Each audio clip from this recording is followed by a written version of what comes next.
Hi friends, இன்றைக்கி ஒரு இனிமையான சிரிப்பான ஒரு கதை சொல்ல போகிறேன். அதை கவனமாக கேளுங்க. உங்கள் பிள்ளைங்களுக்கு பேரமாரு பேத்திமாருக்கு சொல்லுங்கள், சிரிப்பாங்க. என்ன கதைன்னு கேட்குறீங்களா? மிளகா பொடி கதை.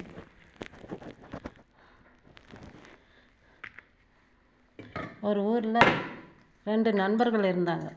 அவங்க சின்ன வயசுலேருந்து ஒரே பள்ளியில் படித்தாங்க. அவங்க படிக்கும்போது அவங்க பேர் சொல்லி கூப்பிட்டுக்க மாட்டாங்க. பெரிய நண்பா சிறிய நண்பான்னு கூப்பிடுவாங்க. அப்படி இருக்கும்போது ஒரு குறிப்பிட்ட வயசு வரலையும் அவங்க படிச்சுன்னு இருந்தாங்க. அதுக்கு மேலே அவங்க ட்ரான்ஸ்ஃபர் ஆகி அப்பா அம்மா ட்ரான்ஸ்ஃபர் ஆகி பிள்ளைங்களை கூப்பிட்டு அங்கங்கே வேறு ஊருக்கு போயிட்டாங்க. வேறு ஊருக்கு போயிட்டதும் பெரிய நண்பன், அவங்க பேர் சொல்லி கூப்பிட்டுக்கிறது பெரிய நண்பன், சிறிய நண்பன், அவங்க 2 பேரும் பிரிஞ்சுட்டாங்க. வேறு ஊருக்கு போயிட்டாங்க. ஒரு நாள் பட்டுக்கு சிறிய நம்ம ஊரில் திருவிழா நடந்துச்சு. அந்த திருவிழா நடக்கும்போது அந்த பெரிய நண்பன் பக்கத்து ஊரில் குடி வந்திருக்கிறாங்க. அந்த ஊரில் திருவிழா நடக்குது, நம்ம போய் பார்க்கலாம் அந்த ஊருக்கு திருவிழாவுக்கு வந்தோம். வரும்போது சிறிய நண்பன் அவங்க ஊர் திருவிழா அவன் பார்க்காது இருப்பானே, அவனும் வந்தான். 2 பேரும் மீட் பண்ணும்போது ஒருத்தருக்கு ஒருத்தர் சந்திக்கிச்சிட்டாங்க. பெரிய நண்பா எப்படி இருக்கு, சிறிய நண்பனை எப்படி இருக்கிறேன்னு அவங்க சந்திச்சாங்க. சந்திக்கும்போது ஒருத்தர் கட்டி தழுவிக்கிட்டாங்க. அப்புறம் திருவிழாவை எல்லாம் சுற்றி பார்த்தாங்க, எல்லாம் என்ஜாய் பண்ணாங்க. நீ எப்படி இருக்கிற, நீ எப்படி இருக்குன்னு நல்லா ஒருத்தருக்கு பரிமாறிக்கணும். சின்ன நண்பன் பெரிய நண்பனை கூப்பிட்டான். வாடா, நான் வீட்டை பார்த்துட்டு நீ டின்னர் சாப்பிட்டு தான் போகணுன்னு கூப்பிட்டான். சரி, அவனும் பிடிவாதத்தை தாங்க முடியாமல் அவனும் போனால் வீடெல்லாம் நல்லா இருந்தது. சுற்றி பார்த்து காமிச்சான், எல்லாம் நல்லா இருந்தது. அப்புறம் சோபா மேலே அவனை உட்கார வச்சுட்டு,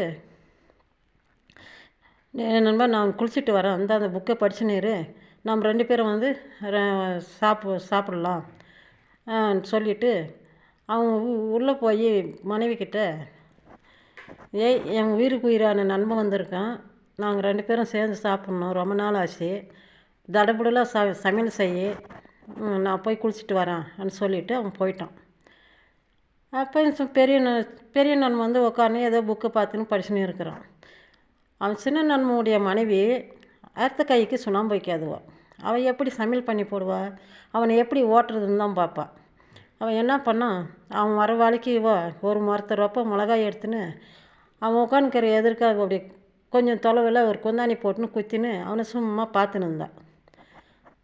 ஒருத்தர் பார்த்தா ஏமா அப்படி பார்க்குறான்னு கேட்பாங்க. அதுபோல் அவன் படிச்சுருந்து நிமிந்து பார்த்தா அவன் நம்மளையே முறைச்சின்னு இருந்தான். ஏமா அப்படி பார்க்குறானோ, ஐயோ யார் பத்த பிள்ளையோ, எங்கள் வீட்டுக்காருக்கு பைத்தியம் முடிச்சு 6 மாதம் ஆகுது, நீ எப்படி அவங்க கையில் மாட்டிக்கினேன்னு கேட்டான். ஏமானுவான், இந்த பாரு எங்கிட்ட மிளகாய் இடிக்க சொல்லிட்டு போய்க்கிறாரு, அங்கேருந்து வந்ததும் இந்த மிளகாய் தூளை உங்கள் கண்ணில் தூவி மண்டியை பொழைப்பார் இந்த உழைக்காலன்னு சொன்னேன். ஏம்மா உண்மையாவா, நான் என்ன பொய்யா சொல்ல போகிறேன்னு சொன்னேன். ஏம்மா தாயே நீ நல்லா இருன்ட்டு அந்த புக்கை வீசாட்டு விட்டான் சவாரி. அவன் போய் கொஞ்ச நேரத்துக்கெல்லாம் இவன் வந்தான். எங்கடி என் நண்பன்னா. என்ன நண்பன், அவருக்கு என்ன பைத்தியமா என்ன, அவர் மிளகா தூளை கொடுன்னு கேட்குறாரு, உழைக்க கொடுன்னு கேட்குறாருன்றாரு. ஏண்டி கேட்டான்ல கொடுக்க வேண்டியதானேன்னு சொன்னான். குடி, நான் போய் கொடுத்துக்கிட்டுன்னு வரேன்ட்டு ஒரு கையில் உலக்க ஒரு கிண்ணத்தில் மிளகா தூள் எடுத்துன்னு போகிறானான். அவன் பின்னாலேயே ஓடியவன், நண்பா, பெரிய நண்பா, பெரிய நண்பான்னு கூப்பிட்டு போகிறானான். அவன் திரும்பி பார்த்தானான். எம்மா அவன் பொண்டாட்டி சொன்னது உண்மையாகி போச்சுன்ட்டு உளுந்தடிச்சு ஓடுறானான். அவன் ஓட இவன் ஓட நண்பா இந்த மிளகாத்தூள் எந்த உலக்கன்னு கூப்பிட்டுன்னு போகிறானான். கூட்டின்னு போனால் அவன் பக்கம் இருக்கிறவங்க எல்லாம் தெருவில் இருக்கிறவங்களாம் வேடிக்கை பார்க்குறாங்களாம். அவன் உளுந்தடிச்சுன்னு ஓடுறான். அவன் ஓடி போய் ஒரு அரச மரத்தடி, அங்கே ஒரு பிள்ளையார் கோயில், அந்த கோயிலான போய் பிள்ளையாரப்பா என்னை காப்பாற்றுன்னு உட்காந்து ஒரு திரும்பி பக்கத்தில் ஒரு கொஞ்சம் தொலைவில் ஓடிடுறான். நண்பா இந்த மிளகாப்படி. ஐயோ எப்பா சாமி, நீ இங்கே என்னை விடமாட்டியா, என்னை சாக வைக்கிற வேலையை நீ விடமாட்டியான்ட்டு அவன் ஒட்டான் சவாரி எழுந்து திருப்பின்னு, நண்பா நில்லு, இந்த உலக்க இந்த மிளகாத்தூள் இந்த உலக்க இந்த மிளகாத்தூள்னு சொல்லி ஓடணும். அவன் ஓட இவன் ஓட அவன் ஓட இவன் ஓட ஓடிட்டே இருக்கிறாங்க. எப்படி இருக்குது மக்களே இந்த கதை, மிளகா பொடி கதை? உங்கள் பேர பிள்ளைங்களுக்கு சொல்லுங்கள், சிரிப்பாங்க. தேங்க்யூ, பாய். நான் சாப்பிட போகிறேன். நீங்கள் சாப்பிட்டாச்சா? see you.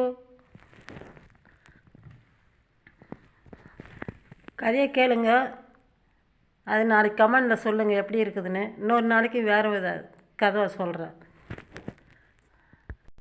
தேங்க்யூ மக்களே, பாய் பாய்.